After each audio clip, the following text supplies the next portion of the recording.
En los albores de la Guerra Fría, la Unión Soviética diseña el mejor tanque de su tiempo, el T-54. Este mastodonte de acero y cables era de mantenimiento simple, tenía un pellejo difícil de atravesar y un cañón con mucha pegada.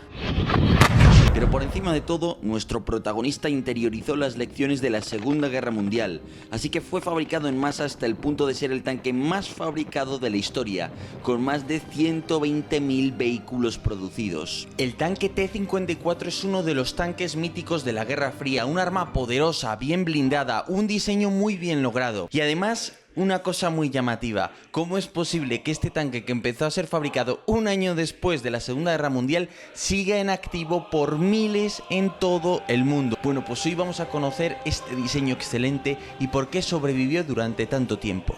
Así que, ¡comencemos!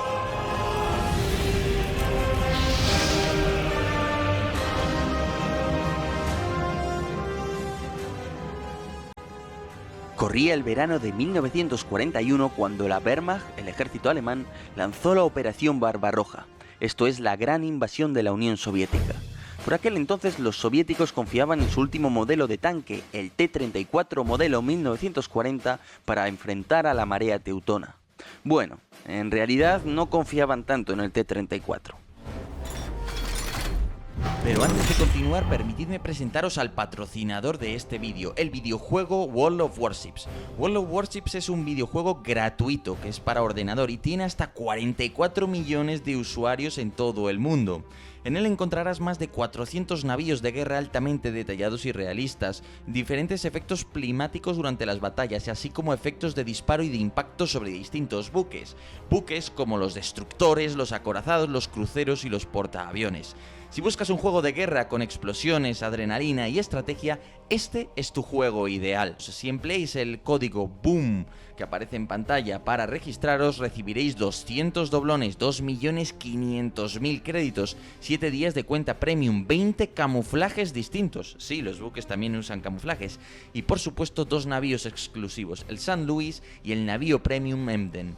Lo cierto es que el modelo 1940 no convencía a los soviéticos, así que lo que tenían pensado era el T-34M. El T-34M era un auténtico salto adelante, era un tanque que tenía 3 hombres en la torre en lugar de 2, puesto que en el T-34 modelo 1940 el comandante tenía demasiado trabajo que hacer dentro del carro y muchas otras mejoras, incluido por ejemplo en el evacuador de gases cada vez que se dispara el cañón. ¿Qué sucede? Que llega la guerra y con la guerra hay que fabricar y no da tiempo a producir el T-34M. El T-34M se abandona y lo que se hace es evolucionar el diseño del modelo 1940 y así van a aparecer el modelo 1941, el 1942, el 1943, pero todos partieron de ese original. ¿Qué pasa? Pues que el T-34 ha empleado la versión que no querían los rusos, el modelo 1940, como base para ir creciendo el diseño. Posteriormente esto se iría corrigiendo, sobre todo a partir del T-34-85, pero el daño ya estaba hecho. A medida que la guerra mundial avanza, los alemanes responden sacando modelos de tanques cada vez más capaces de sus fábricas, de tal forma que para los soviéticos el Panzer V Pantera se convierte en una gran pesadilla. Se trata de un blindado muy ágil, con un cañón de alta velocidad de 75 milímetros que lo atraviesa todo, y con una gruesa capa de blindaje frontal. Y por si todo esto fuera poco, la producción del Panther es relativamente rápida. Claro, ante esta tesitura, los nuevos supertanques, por así decirlo, de la Wehrmacht, del ejército alemán, hace falta contar con un cañón más potente. Así es como se va a escoger ese cañón de 85 milímetros y van a hacer el T-34-85, que en realidad incluye muchas otras mejoras. Sin embargo, esta es solo una mejora interina. Hace falta un nuevo tanque para lidiar con los tanques alemanes, y este iba a ser el T-43. Al T-43 le sucede el T-44, un blindado que hereda una torre similar a la del T-34-85, pero que modifica la barcaza para poder meter más combustible, un nuevo motor y almacenar más munición. El T-44 fue un fracaso, ya que apenas se llegaron a fabricar unos pocos miles, y pronto fueron dados de bajas por sus problemas de fiabilidad o fueron convertidos en búnkeres. Y al fin, en 1946, apenas un año después de la Gran Guerra Mundial, comienza la fabricación del primer modelo de T-54, que aún mantiene una torre inspirada en el T-34. A la vez, los soviéticos eliminan la vieja suspensión Christie de los T-34, que era muy voluminosa y robaba mucho espacio, y la sustituyen por una más moderna de barras de torsión. El ahorro en peso y espacio, unido al esfuerzo de los diseñadores por disminuir el tamaño del vehículo, permite un ahorro de tanto peso que el T-54 es muy superior al Pantera alemán en todos los sentidos, pese a pesar un 20% menos. El T-54 además mantiene un blindaje de casi 100 milímetros en la barcaza y cerca de 200 milímetros en la torre, lo que le convierte en un tanque medio muy bien blindado. En futuras versiones dicho blindaje se engrosaría, mientras que en otras, como en el tanque chino tipo 59, se reduciría. A partir del modelo T-54-3, esta saga adopta la forma que conocemos hoy. ¿Y por qué adoptan ese blindaje de la torre tan redondeado? Bueno, pues porque es la forma de que se ofrezca mejor protección, debido a la angulación y a la densidad efectiva del blindaje.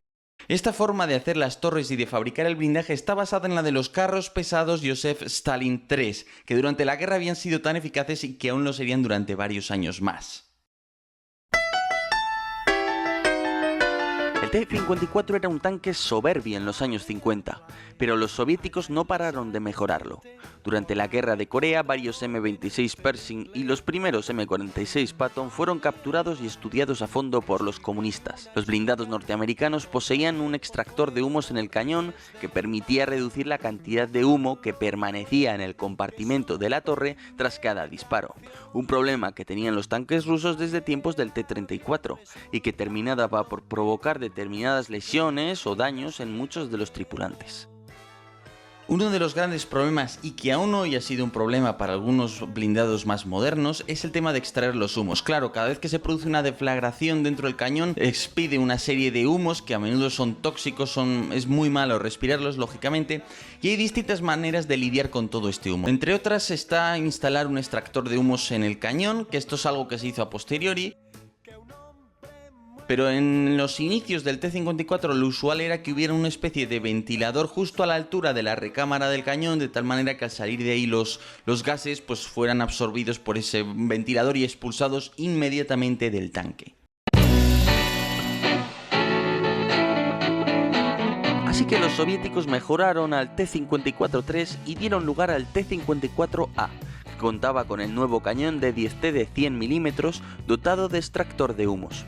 Este tanque era casi indistinguible de los futuros T-55. Asimismo, los rusos habían podido estudiar el primitivo sistema de estabilización que permitía a los tanques estadounidenses Sherman de la Segunda Guerra Mundial abrir fuego en movimiento, así que pronto diseñaron el Gorizont. Como su propio nombre indica, permitía estabilizar el plano horizontal y así conseguir pasar de apenas un 3% de probabilidad de acierto mientras el tanque estaba en movimiento hasta un mucho más respetable 30%.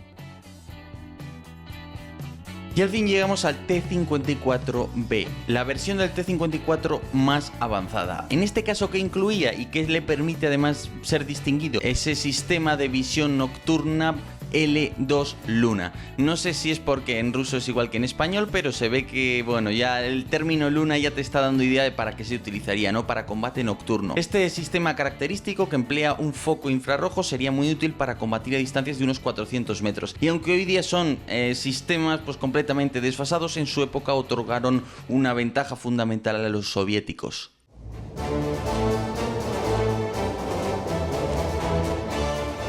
Y al fin llegamos al T-55, el hermano gemelo del T-54, pero que mantiene unas diferencias claves.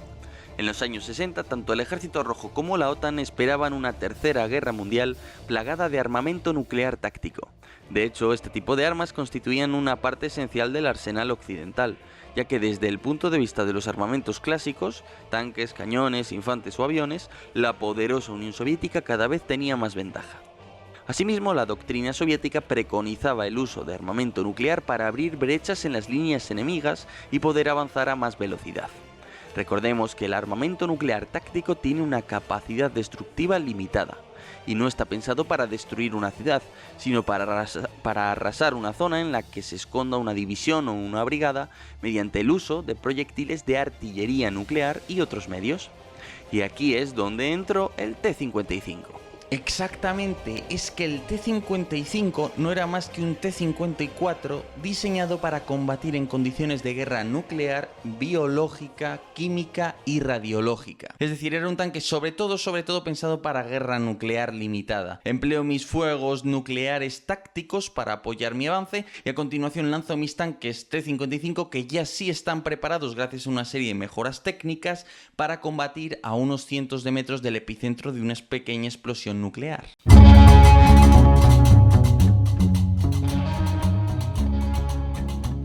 Los comunistas desarrollaron dos medios para proteger a sus tanques y a sus tripulaciones. En primer lugar, el conocido como Sistema Paz, que permitía aislar a la barcaza del aire exterior para evitar el rápido acceso de agentes químicos o de radiación. Asimismo, se desarrolló el recubrimiento PVO, que retenía la radiación y aumentaba el tiempo de vida de los tanquistas. Junto a todo esto, se rediseñaron algunos componentes del tanque, y en especial los ventiladores de la torre, esos característicos champiñones de los T-54 que los T-55 dejaron de tener. De hecho, esta es una de las formas más sencillas de diferenciar a un T-54 de un T-55. El caso es que como estos ventiladores estaban en el techo del tanque, eran vulnerables a la diseminación de agentes químicos y radiológicos desde el aire. Ahora bien, cabe decir que los T-55 de exportación no contaban con el recubrimiento PVO. Hablemos un poquito del snorkel. El snorkel son esos tubos que me van a permitir cruzar una corriente de agua. En función del tipo de corriente de agua y de la velocidad que yo necesite, puedo emplear distintas configuraciones del snorkel que llevan más o menos tiempo. Por ejemplo, no es lo mismo emplear ese enorme tubo que se adosa a la escotilla del comandante de la torre del T-55 para que éste pueda elevarse y poder ver por encima del agua y dar instrucciones incluso al conductor, que decidir, pues bueno, necesito cruzar rápidamente este río, voy a intentar tener, pues eso, la toma de aire, la salida de gases del motor y ya está, no voy a tener a nadie que en superficie pueda observar. Dependiendo de cuál es la configuración va a llevar más o menos tiempo. En todo caso, para esto de obtener aire y expulsar gases, los T-55 sí que ya llevan de por sí unos pequeños tubos, a menudo adosados en los flancos de la torre para poder realizar este tipo de operaciones anfibias. Hasta 1970, los T-54 y T-55 en rara ocasión habían llevado una ametralladora en el techo, ya que se consideraba que este tipo de armas eran inútiles contra la aviación a reacción. Sin embargo, la emergencia del uso de helicópteros de todo tipo durante la guerra de Vietnam llevó a los soviéticos a reconsiderar su postura, más aún cuando el uso de ametralladoras pesadas se mostró tan tremendamente eficaz. Y si no me creéis, sé que es un vídeo un poco viejo y que la edición no es lo mejor, pero el vídeo sobre la artillería antiaérea y su papel para derribar determinadas aeronaves os lo recomiendo y os lo dejo aquí arriba.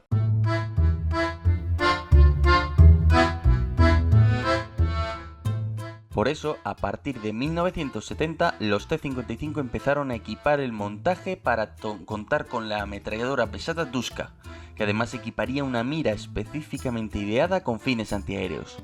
También se empezó a instruir a los jefes de unidad en el uso de las nuevas armas, no solo desde los tanques individualmente considerados, sino de los fuegos antiaéreos de las unidades de tanques.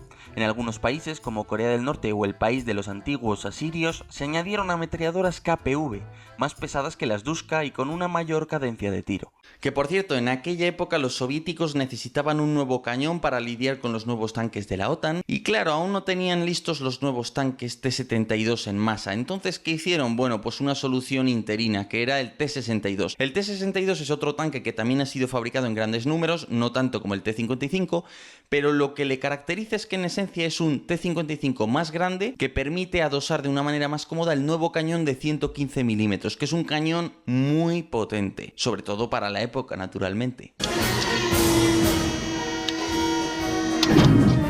Pero poco a poco el tiempo empezó a hacer mella en los T-55, cuyo diseño estaba cerca de cumplir 30 años. Pensemos que en la guerra soviética de Afganistán el 60% de las pérdidas de T-55 se habían debido a las minas, mientras que solo el 16% se correspondían con las armas antitanque. Por este motivo se iniciaron una serie de programas de modernización que darían lugar a una mejora general en todos los aspectos. Mejor motor, calculadoras balísticas, un tiro mucho más rápido y preciso y hasta el nuevo blindaje BDD, más conocido como las cejas de Brezhnev, el dirigente soviético del momento.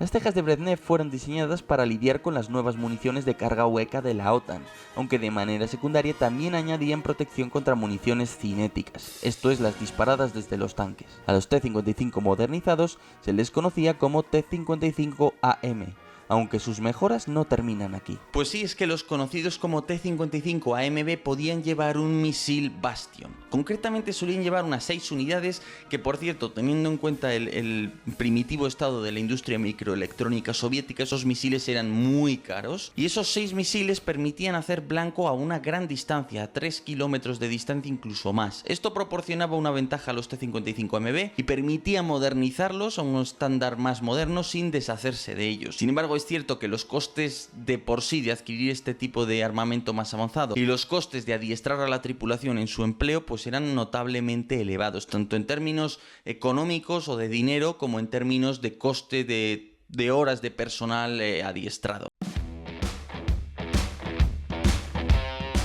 Otra versión del T-55 que lo mejoraba enormemente fue el T-55 AMV, que reemplazaba las tejas de Brezhnev y el BDD en general por blindaje reactivo Contact 1, que aumentaba mucho la protección, sobre todo en los flancos del tanque. Lo malo del Contact 1 era que su explosión era muy violenta y podía acabar con la vida de la infantería cercana. Y es que se llegaron a fabricar entre 80.000 y 120.000 tanques T-54, T-55 en todas sus versiones. Es decir, estamos ante el tanque más producido de la historia, por encima incluso de los tanques fabricados en la Segunda Guerra Mundial. Además, este tanque, como ya comentamos, sigue en servicio por medio planeta. Y esto nos lleva a plantearnos una cuestión. ¿Por qué el T-55, el T-54 sigue en servicio por medio planeta, mientras sus contrapartidas alemanas, francesas o estadounidenses han sido casi todas dadas de baja o solo quedan en servicio en pequeños números? Bueno, pues esto os va a sorprender.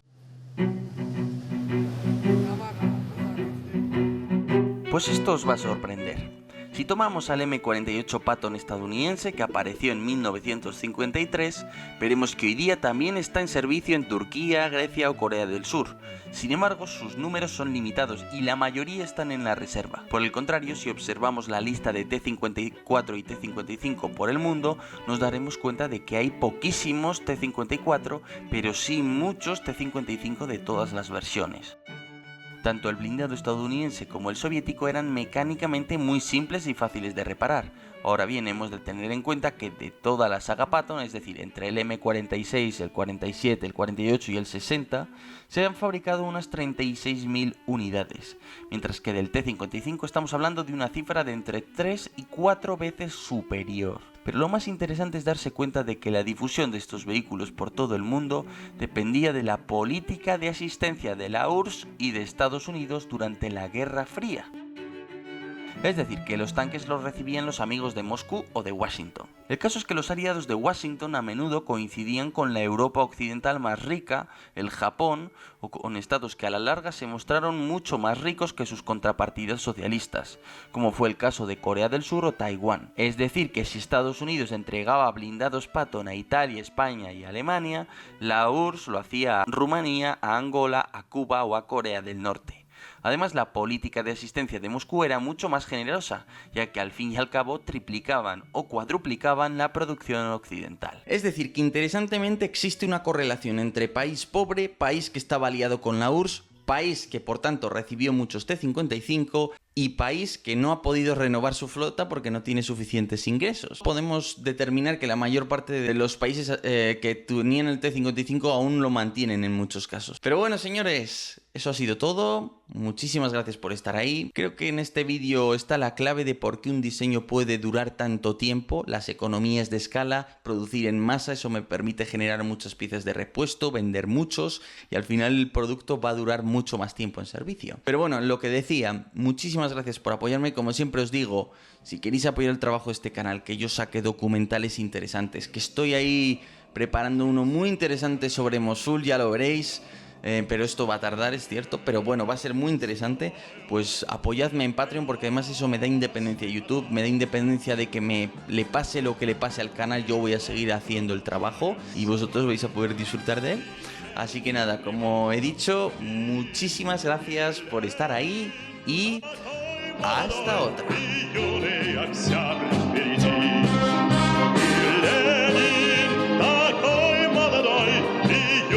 Октябрь